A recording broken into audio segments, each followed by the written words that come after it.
Good morning and welcome to the House Environment Committee. This morning we are taking up S223, but really hearing an amendment from the administration on their wetlands executive order with their attorney. Welcome. Thank you. I'm Catherine Gessing. I am General Counsel for the Agency of Natural Resource. Thank you for having me today and for accommodating my schedule. Happy spring.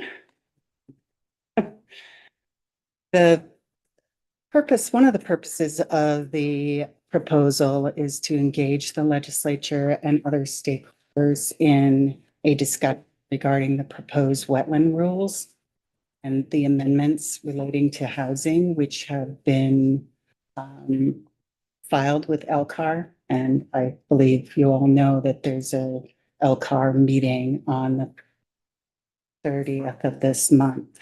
So you'll be taking it up with LCAR then. Hopefully we can have a discussion and garner some support for the wetland rule amendments related to allowed uses for housing. And so I guess what I'd like to do is to just sort of walk you through the proposal, and I'm happy to take questions at any time. The first part of the proposal of the session law sets forth the details regarding the allowed uses for wetlands related to housing. And that starts on page 2. It starts with definitions, and those definitions are 4 definitions that relate to housing projects. The first one is access infrastructure, which really relates to driveways and roads that are related to accessing a residential housing development.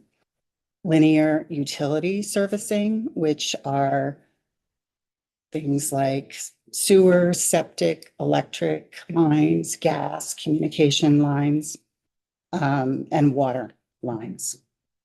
Mixed use projects, which that's a definition that came from statute. It's in Act 250. It provides that there should be no industrial uses in a mixed use project, but that at least 40% of the gross floor space would be devoted to housing.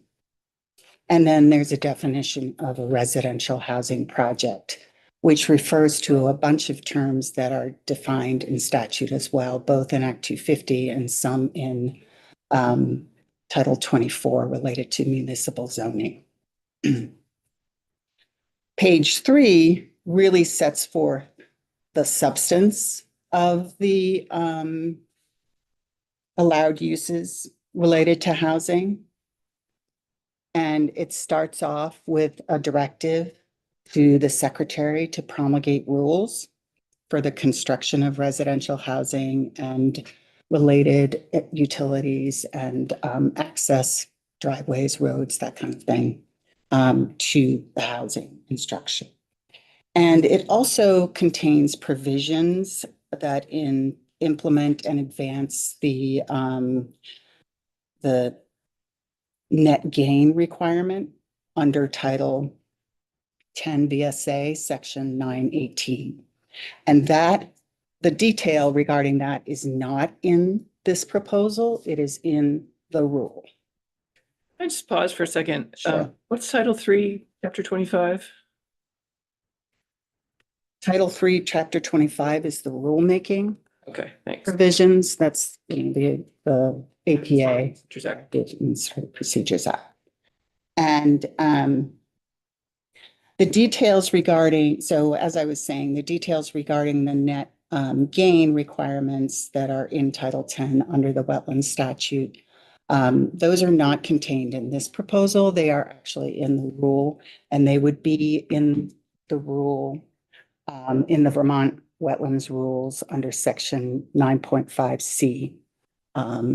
So that's something that there's detail that are in the rules that are not necessarily in this session. Just want to make that clear, and I'll flag those for you as I walk through this. And that net gain is already required in statute. And yes, it is. Behind. Yeah. And there was some language in the the existing rule, but there's new language that just provides more detail about how to get there. It doesn't apply to all of the allowed uses that I'm going to walk you through, just to be that clear. In the existing rule for net gain? There was a section that had a very general, provision that there had to be net gain. That was in the existing rule. Now there's more detail about how you get there and what you have to do to get there. So the substance of the allowed uses really starts on page 3 at line 10. And it essentially is only applicable to a narrow set of locations. So these are areas that are designated by the Agency of Commerce and Community Development as growth centers, downtown development districts, village centers, new town centers, growth centers, or neighborhood development areas. And that's a process where a municipality applies, they go through a process and they're approved, and it's designated and mapped by ACCD.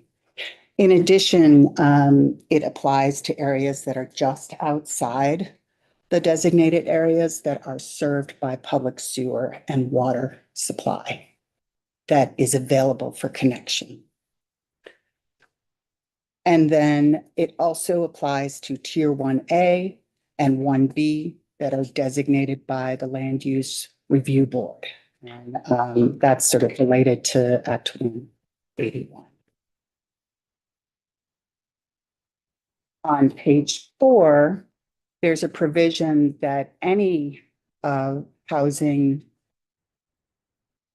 project that is eligible for this allowed use must have viable public and sewer and on-site wastewater or on-site wastewater systems. So in other words, there has to be a viable wastewater system available for that project.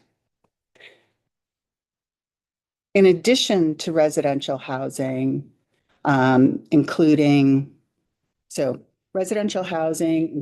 access and linear utilities are allowed without a wetland permit and this is part of the allowed use provisions that would be in the rule, unmapped wetlands that are not shown on the Vermont Significant Wetlands Inventory maps within 26 to 50 feet of a mapped wetland buffer. So in other words, usually a class 2 wetland has a 50-foot buffer unless a different buffer is designated by the secretary based on the functions and values of that wetland. This would allow housing projects, including linear utilities and driveways, et cetera, within 25 feet outside the initial buffer. So within that 50-foot buffer, if you're 26 to 50 feet away from that wetland, delineated wetland, you could put housing, and housing infrastructure in that area. Clarification, Representative Moore. Sure. housing or housing infrastructure? Both. This applies to both. 40%. There is a section that applies to only linear, and I'll talk about that next.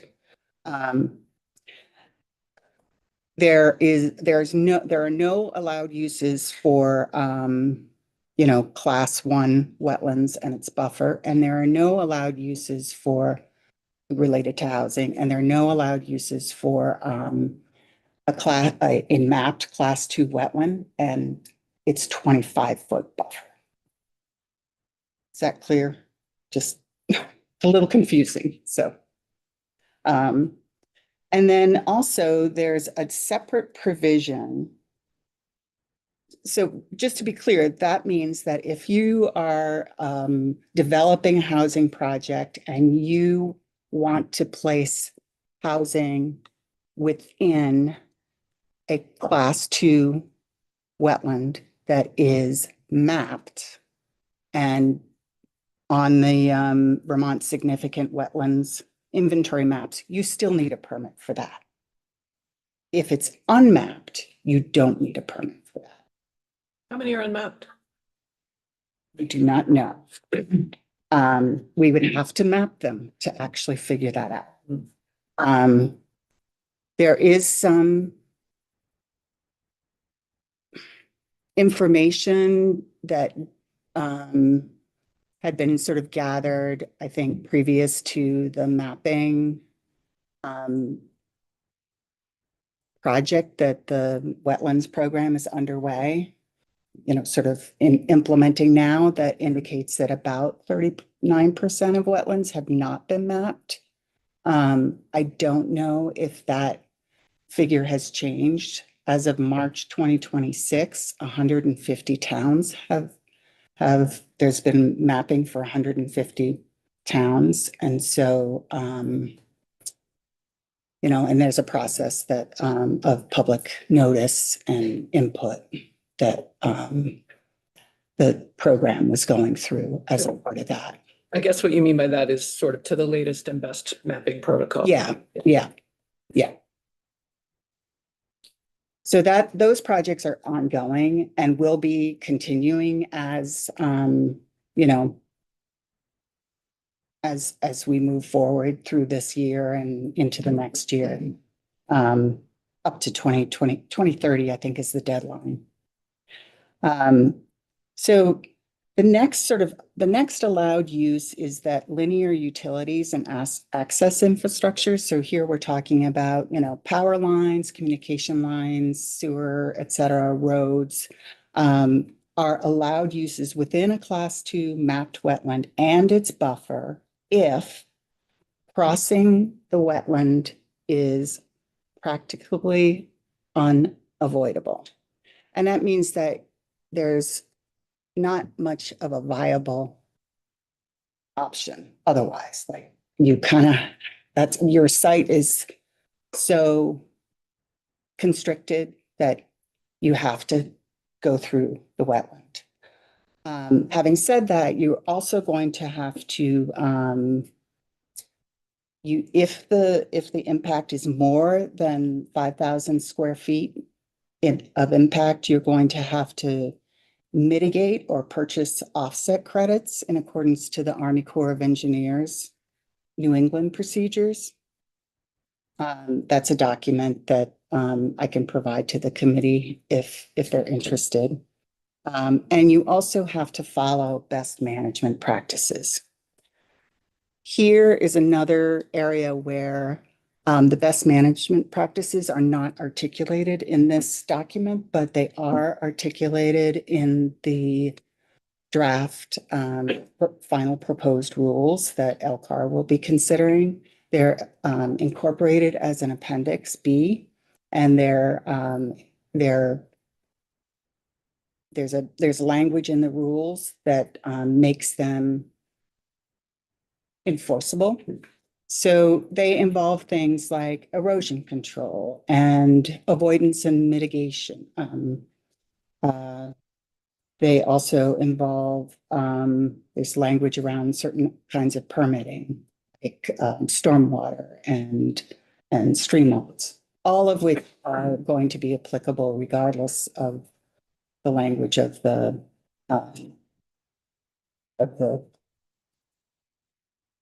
allowed uses as proposed in the rule. Representative Sadkowitz. Excuse me? Representative Sadkowitz has a Oh, sure. On line 18, what page? Oh, I'm sorry, on page 4. What do we mean by permanent impact cumulatively?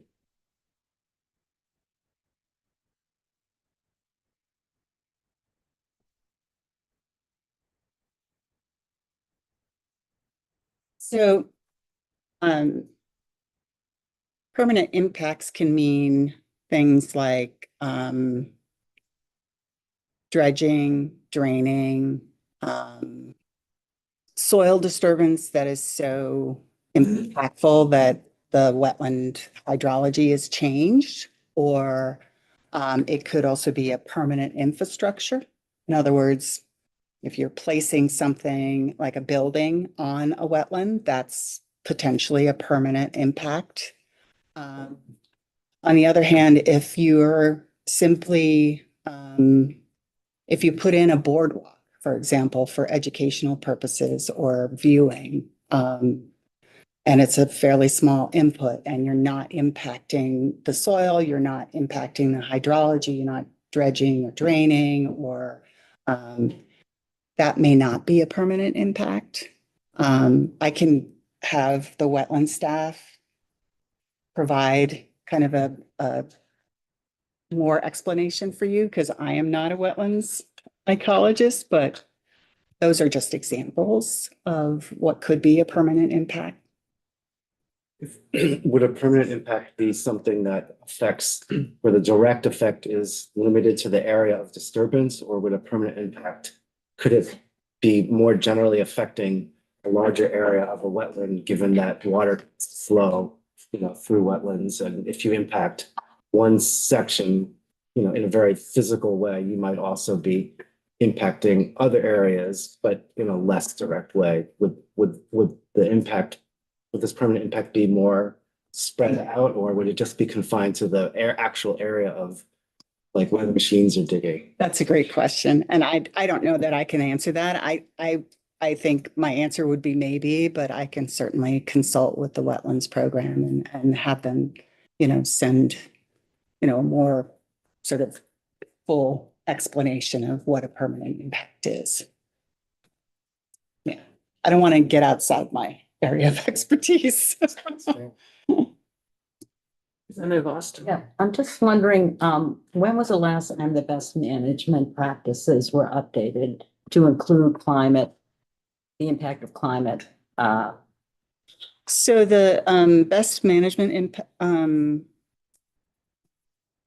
PMPs that I just mentioned, those are brand new. So they were just formulated, but they are based in part on past best management practices that the wetlands program has used. I will say that they're a little more detailed. And so I think the intent was to be as thorough as possible and to consider all of those, sort of external forces that are relevant, to regulation in Vermont now because of climate change and other issues. So, Were they developed with this in mind? yes. Yes. Actually, as I'm looking at this section, it says that you could do this permanent impact if it's less than 5,000 square feet, and I'm just wondering if that number, 5,000 square feet, how that was determined. I believe that's in the statute. I could be wrong, but I think it's in the statute. Representative Wood. I just want to get back to the buffer distance again. So currently, class 2 wetland buffers have a 50-foot buffer. Yes. And that's in statute. Yes. So I don't know if it's in here. Wouldn't it make sense to amend the statute to even make these rules feasible? Well, the statute has a section in it. I believe it's section 913, which allows the secretary to promulgate allowed uses that essentially waive other sections of the statute as long as we proceed with rulemaking. I think you all know that there's a lot of questions about whether the rulemaking under the executive order is warranted, or it's consistent with the intent of the statute.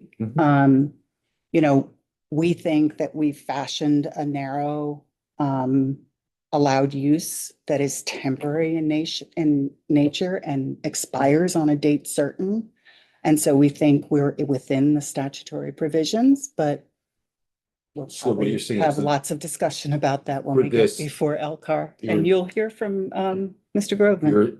you're interpreting an allowed use to mean that you can change the actual physical distance of the buffer. So that's sort of the idea. Yeah. Do you know what the statutory side is? Just 'cause I'm interested It's, in how it's ten broad this VSA is. 913. 913. And I will check that just to make sure and let you know if I have it No, wrong, I- but I'm pretty sure it's 913. Thank you. Yeah. And, you know, that allowed use section is pretty long. It's got a lot of things in it. It's got, you can grow food, you can recreate, you can put in, you can maintain utilities. And all of those do not require a permit. Right. And In the buffer. in the buffer or in the wetland itself. I guess I'm just having trouble making the leap from a use Yeah. of something to a physical distance, Yeah. which sets out, within this distance, you can do these things. Yeah, And I'm just having a tough time getting from a use being like, sort of, I don't know, the use being interpreted to change the actual like jurisdictional distance. So I think that's just where I'm sort of yeah, stuck on this. I understand. Thanks.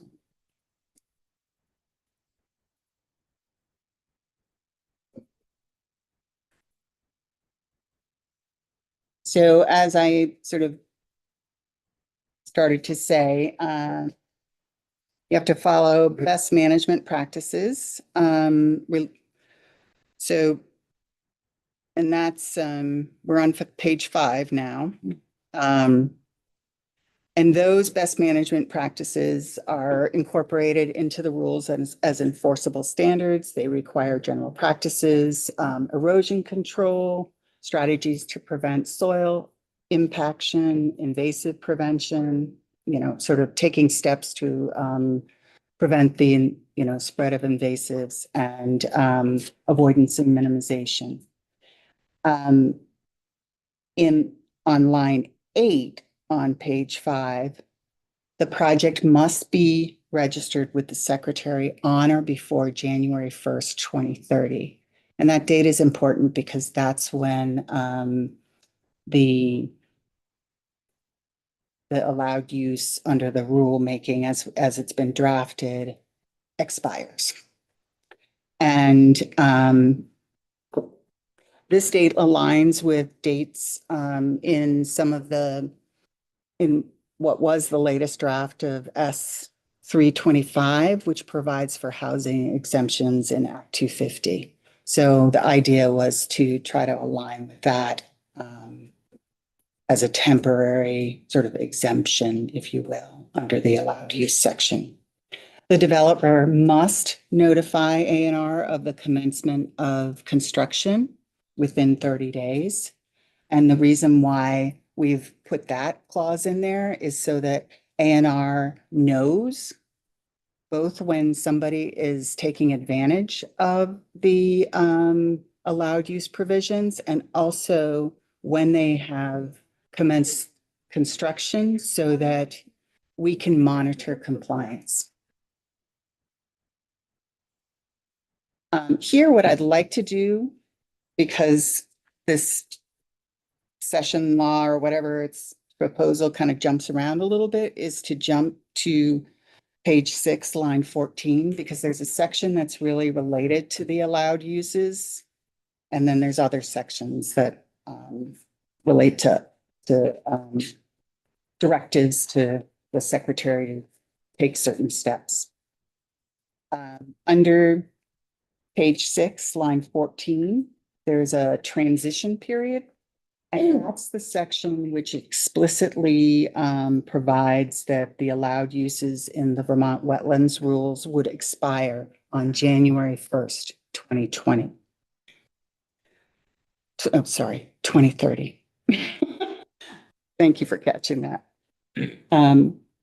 However, anybody who has registered before that date may continue with their project if substantial or sufficient construction has commenced. And that's defined as you've got to have all your state and federal permits and authorizations, and you must have commenced construction. You must be proceeding in good faith. You have to have, sort of a building foundation. You have to put in utilities, for example, or access roads. So you have to have made some kind of substantial progress in commencing your construction.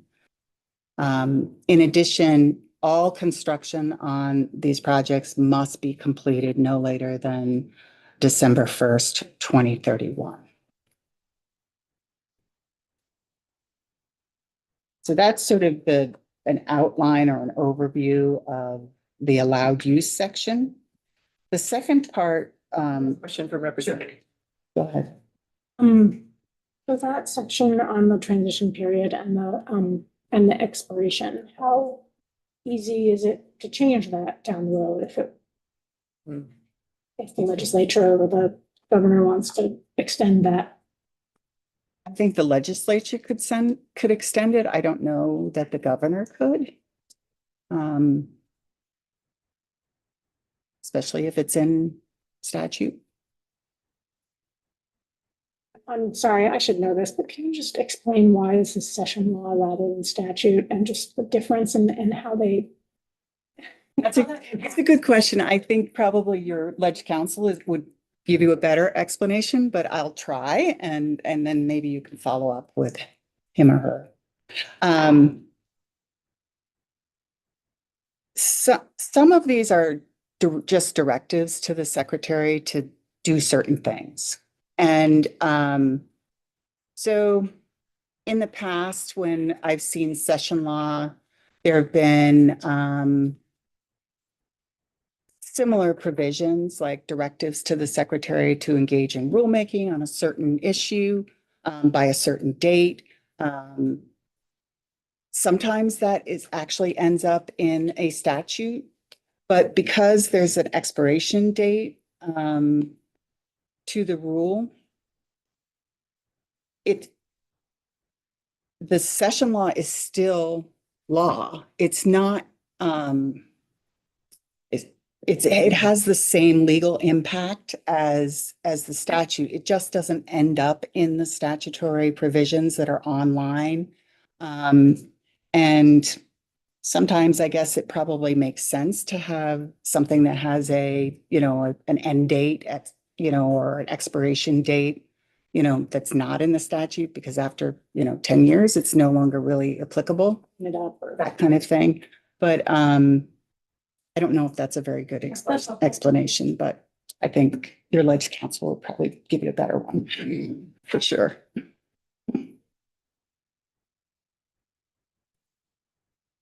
Any other questions? Okay. So back to pages 6 and 7. Should be 5 and 6. On page 5, line 12, there is a provision entitled Section 3, Wetland General Permit for Residential Housing Projects. And that's a provision that directs the secretary to promulgate a draft general permit related to housing and utilities and access roads within, on or before July 1st, 2029. And to finalize that and issue a general permit on or before January 2030. I will say that there is already a designated process in statute under Title 10, I think it's Chapter 170, that requires the agency to go through a step-by-step public process notice and outreach to stakeholders for general permits. So we would follow that, but I think that given sort of the complications around wetlands permitting and housing, that we would want to have a really robust process that allowed us to engage stakeholders before we actually issued a draft permit. The idea is 2 public meetings, would be robust. I think we would have more than 2 public meetings. I don't know that it says. It's 2 online. Oh, does it? 17. Oh, regarding the general draft permit, but I think we would do stakeholder outreach before we even promulgated the draft permit. It's something that we normally do. We probably, when we do new projects like this. So I expect that we would follow what we usually do. And then after the final permit is issued, there is an opportunity for appeal under that section. So there's provisions in this section that, starting on line 20, require that general permit to include certain things like best management practices. So those would be sort of updated and, more detail would be provided for the best management practices for these kinds of projects. And then there are some provisions that would potentially authorize broader impact allowances for managed or highly degraded wetlands, mitigation ratios for impacts to those wetlands, as well as authorizing wetland impacts for linear utilities and access crossings. So can you just walk us through this? Are these mapped wetlands that are they delineated by a professional delineator? I'm confused about what this those are, it seems beyond general to have someone determining whether it's highly degraded. So anyway, what's the process someone would use this general permit under? I don't know that we have all the details of the general permit yet. That's something that the wetland program would need to work on. I do think that the certification process that I will discuss next would feed into this, and that it would be a way to provide some, what's the word?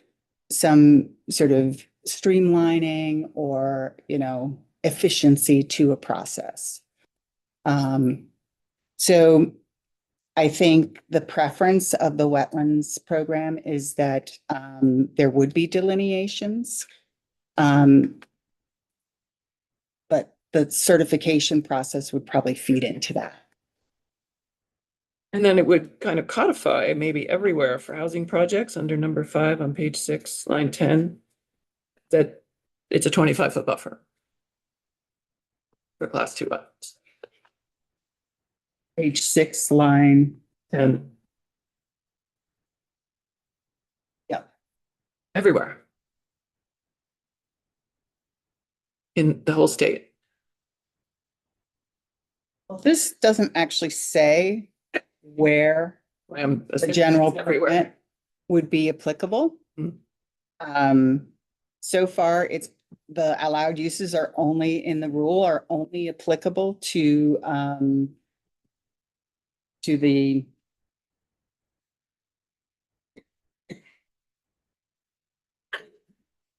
designated areas.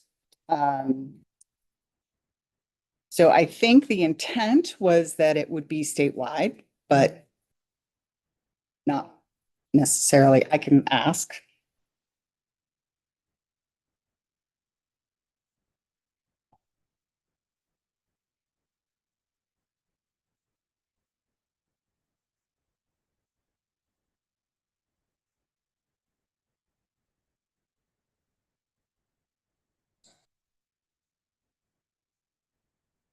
Deputy Secretary Martin do you want to comment on that? Probably confer and get back to you on it, I'm sure. No. Go ahead, Representative Chapin. This is stepping way back, but just the more we talk about this, I'm struggling, having not heard details about projects that are running into trouble. And I'm finding that the assumptions behind this must be that the reason we have a 50-foot buffer is only for wetlands protection and not for protection of housing and infrastructure. Otherwise, I would presume this would look really different about protecting, like helping projects make sure if they're going to build within that 25-foot of a 50-foot buffer, that the housing and infrastructure are protected in a certain way. And in general, the EO and a lot of this language, and particularly the general permit, might be applicable broadly, if not statewide. It's just suggesting to me that the administration's perspective is that there's no risk to the housing or the tenants of that housing or the infrastructure for that housing. And I guess I'm just curious to ask if that is accurate. Well, I think that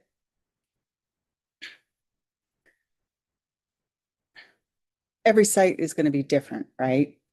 And there are still a lot of regulatory requirements in place. In other words, you have to comply with flood zones. You have to comply with stormwater. You have to comply with stream walls. You have to comply with wastewater. So I believe that the answer to that would be that the risk is low. If you can get all those other permits, then the risk is low. Yes. Okay, and okay, thank you for clarifying that. I guess then my question is, how can we do this then when we know that our flood permitting processes are not adequate, which is why we're doing the floodplain rulemaking, which has been delayed and is now, we have no end and we don't know when that will be done. So I can't imagine doing this without doing that, given what you just said. I would want to know that all the protections are in place, and we've already acknowledged that there's a humongous risk factor that we're not adequately supporting development in floodplains. So until we get that right, I can't imagine doing this. So I'm trying to get at the anyway, but stop there. Well, since we're here, I mean, I was gonna hold off a little on this, but I will say that I'm actually grateful for the agency acknowledging that the executive order needs statutory changes.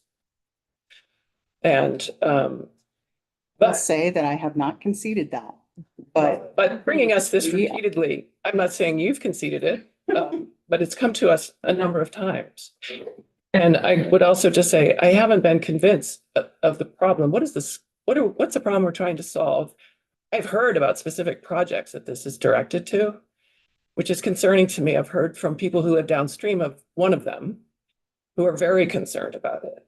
And I would just say, we need to understand what's the problem we're trying to solve here? What's the scope and scale of what's going on?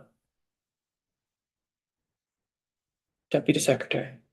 Just say that this proposal is a response to people, including people in the majority that have spoken to me, that indicated support for the intent of the governor's EO, but felt that they'd rather it pass through a legislative process. So this is that opportunity that we're providing to contemplate this through a legislative process, separate of considerations of the EO and the rulemaking process. You have a question? Okay. But we can keep going. Representative Austin. No, again, and I've said this before in this committee, Vermont has spent $1 billion now on responding to flooded out houses that were built on a river 100 years ago or whatever, before kind of the effects of climate change came. I'm not upset about that, you know, but I am upset about the thought of building housing in what we call a wetland. And I guess I'm hoping, or I would like to see some kind of document from, at first I would like everybody that is building in the wetland to be notified that they're building in a wetland. I would like their insurance companies to know that they're building in a wetland. I would not want 1 cent of Vermonters hard-earned payer dollars paying for any rebuilding or recovering or anything of these projects if they are flooded out, federal or state dollars. I want everybody to know that I think you're taking a risk because again, we don't know climate science, but we know the weather events are going to get more intense. And so for me to build in a wetland right now, without somehow having an understanding of what the future looks like is just ill-conceived to me, you know? And so I would want something legally that builders and homeowners know they're building in a wetland. And I want insurers, you know, some kind of sign off on their insurance that they will cover any damage that is done, that occurs due to flooding, from an event that what I have trouble now is connecting, is this related to climate change? Is this rainstorm a result of climate? So that I think is some science that's being developed, but I just don't want to, I don't want to pay for it. I don't want Vermonters to pay for it. And I want people to be very informed when they buy a house there or build a house there, where they're building. So it's just my concerns. We still have a section to get through.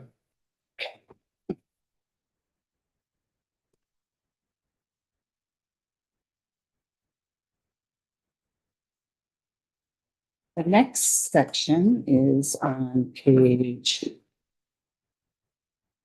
7. It's section 5, and it's professional wetland consultant certifications. It directs the secretary to come up with a certification program through rulemaking on or before July 1st, 2026. And the secretary is directed to adopt a rule that establishes qualifications and experience requirements for certification for wetlands professionals that perform delineations and advise clients around wetlands and development on their lands where there may be wetlands.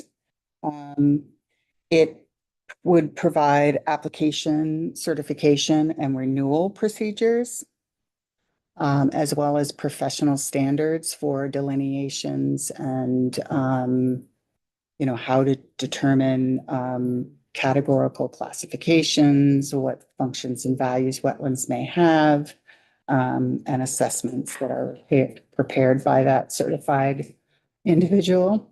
Excuse me, it runs on to page 8. It also provides that there would be procedures for the secretary's review of delineations, and that there would be as long as someone is certified, there would be a rebuttable presumption of accuracy, but the secretary may rebut that with information regarding delineation, and that the assessment is inconsistent with scientific standards, as well as inconsistent with sort of an assessment of the functions and values. There's a deadline for the secretary to sort of follow up on inspecting these kinds of delineations, except if there's a delineation that was performed outside of field season, for example, which wouldn't be realistic to sort of impose that deadline, because wetlands assessments need to be done during a certain time of year. And it also provides that the secretary can suspend, deny, revoke a certification for failure to comply.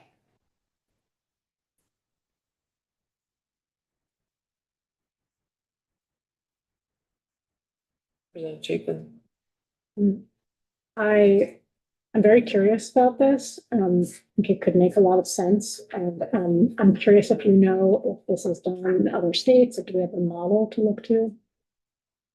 I don't know that, but I do know that we have a lot of regulatory programs within the agency where we rely on the expertise of engineers, certified designers, and the like, and that in general, those have been very successful. Once in a while, we have somebody who's not doing the right thing, and, we take steps to either, work with the licensing folks, or, sort of revoke operators certifications, if it's something that we provide to an operator or a license. So it has been a very successful regulatory tool for us in general.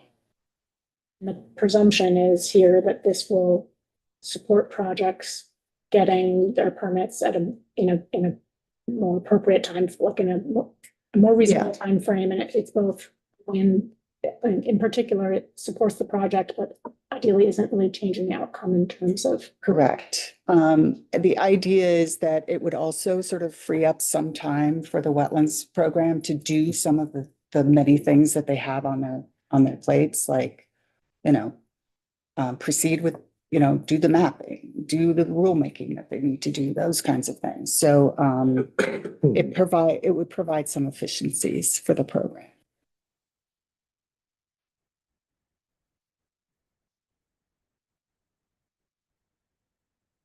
Do others have questions? Representative North. Chair, thank you for your testimony. I don't know if you can answer this or potentially the secretary, but what data do we have on how long it takes to get a current wetlands permit through, and what estimates do we have? Or I did delineation, so from the delineation work. And what data do we have to suggest how much improvement we could get by going to a delegated or sort of certified program like this?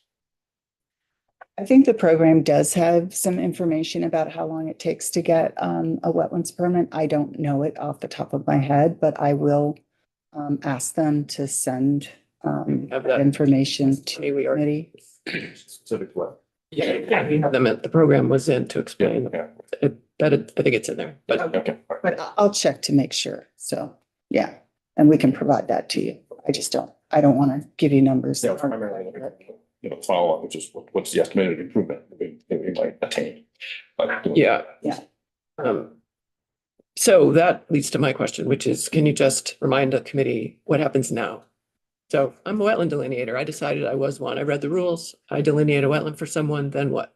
I apply for a permit and say, here's the wetland, and the A&R comes out and looks at every one of those right now. Yeah. Well, yeah, I think so. And We do, but- oftentimes, well, I mean, I'm not say, questioning you, but Yeah. I just am going from some experience. Yeah. If they know the delineator, or if they, correct. and that, I guess I'm curious how many times there's been a problem with the delineations. That's a great question. And I don't know the answer to that, but I know that there have been some issues. And I also know that sometimes delineators reach out to the wetlands program and ask for input. And we'll do a site visit. So I think it's variable. Representative Tagliavia. Could you just clarify for me what you mean by a problem with the delineation? Well, like it's It's just incorrect? a disagreement between the person who did it and the agency's staff. Okay. I mean, we have a set number of folks. I mean, we have a lot of folks that our staff know. Yeah. And have worked with consistently for decades, and, And have you heard from them? Are they looking forward to this sort of a change? I think there have been some discussions between them and the staff, but we certainly would go through a public process related to that. You probably can't answer this question either, but just to raise it for the agency in hopes that we might get some more data. I'd be also curious, sort of on the flip side of the efficiencies, is when you create you professionalize a group of people who are doing something without that certification. Usually costs go up because they have costs to get certified. And so I'm curious, if, just on the flip side, what that does in any case to like raise the cost of projects. Hoping it's not substantial, but I guess if you've had this experience with other programs where you've created this sort of certification in order to allow folks outside the agency to do it, if that has any kind of marginal or substantive. Yeah, I mean, we have certification programs for water supply, for example, water supply operators, wastewater operators. Those are nominal fees. They really are. They're like certified. Yeah. A lot of those folks are volunteers in the case of water. I mean, like fire districts running a water system. And a lot of them are paid, Yeah, I wonder what the larger So municipalities. I'm not asking about the fee to get certified as much as what it will cost the project developers to get the delineation done. Because, for example, if you start a new certification program and only certain people get certified, and now you need a certified person, now the demand for that goes up and that supply goes down. And so it can cost time. So I guess I just want to be careful that by creating a certification program, we're looking at those pros and cons. Deputy Secretary.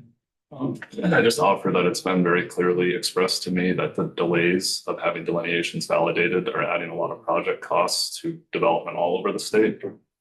Currently, there are a handful of people on earth who can tell you legally and with certainty what a wetland is in the state of Vermont. And those people have the same professional background as the people in the private sector that we're trying to enhance this. We'd have oversight. So in theory, it'd be a pretty clean program, but it would expedite development, which would lower costs.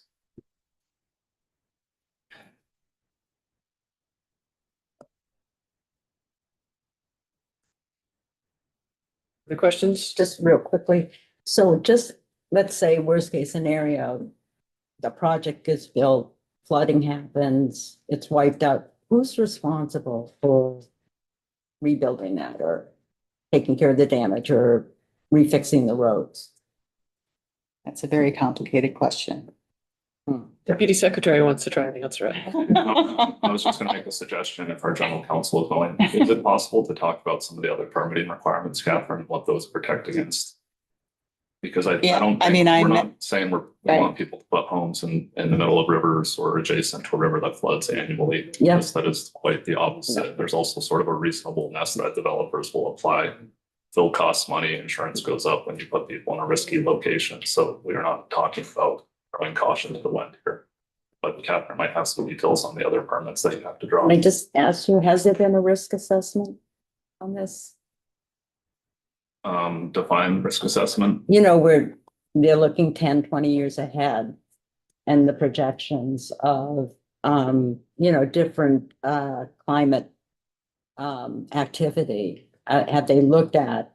I don't think we've done a decadal lookout at this and what that might look at. I think we're pretty focused on the housing crisis and trying to do things that are meaningful now. Thank you. Yeah, I mean, I did mention stormwater, flood, stream, all of those kinds of things, but as well as wastewater. So thank you for bringing it back to housing. With this housing that I guess one of my struggles with the housing exemptions right now is that they're not tagged to year-round affordable housing. And would this include housing that was for workforce and people who want to live in Vermont year-round? Would it be limited to that? It's not limited to that, but it would include it. I mean, the definition is broad. Thank you for joining us and for walking us through this. Thank you. We'll take a 7-minute break and come back 5 past the hour.